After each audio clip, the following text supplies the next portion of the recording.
as you said earlier, oil independence is a national security issue. And when you guys get to Washington, either one of you get to Washington, national security is going to be not so much of a Western Pennsylvania issue, but a national issue and a global issue.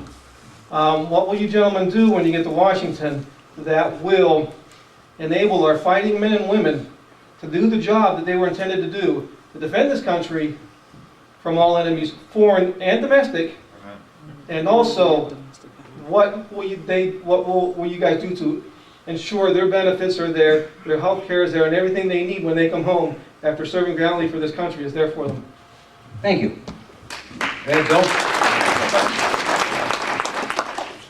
Well, one, in terms of, as I've outlined earlier with the national security issue, that energy independence is so critical, because that's why we have to send our most precious resource off to serve in foreign lands, particularly the Persian Gulf, because it is so vital to our own economy and the world economy.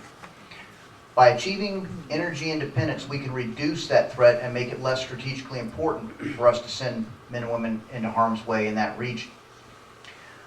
With regard to national security, what can we do? Well, one of the things that I believe we should have been doing for many years, particularly with regard to support of military industries here, the United States Air Force has a critical need for an uninterruptible supply of jet fuel. That jet fuel can be made from coal. We could have produced that here and serviced not only our armed forces, but also the entire airline industry. That would be something that would help ensure our men and women in uniform have the tools, have the fuel available to get to the fight when we do need to send them to the fight, and have the mobility available to them to win when they do go there. With regard to taking care of our men and women, particularly after they come back, earlier I discussed the plan for Medicare. I would like to see that very much implemented also within the Department of Veterans Affairs, so that we could service our veterans, especially our World War II veterans, who do not, who right now are being forced to travel 2 hours and then wait 6 for an appointment at a central VA hospital, as opposed to being able to walk in with a VA medical insurance card and develop a lasting relationship with a doctor near their home. That's one of the things I would like to see implemented, because whether we're talking about the greatest generation or so many of our Iraq and Afghanistan vets who are now coming back with traumatic brain injuries and from these IEDs, who don't need to be spending 10 hours to go see a doctor who changes on them every time they go to that VA hospital. So that's the streamlining I would like to see to help take care of our men and women in uniform. Thank you. Thank you. Tim? What would you do different?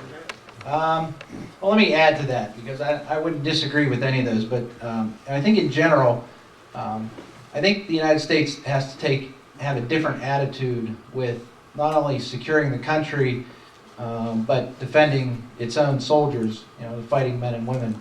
When you look at soldiers who not too long ago were questioned because a terrorist that they captured and got a bloody lip. And what's the first thing we do? We question our own soldiers. To me, that isn't right. We have, you know, we're looking at possibly spending up to $500 million to try Khalid Sheikh Mohammed in a civilian court. I can tell you we can do that for less than $50. I can buy donuts and coffee for the military tribunal and be done with it. Amen.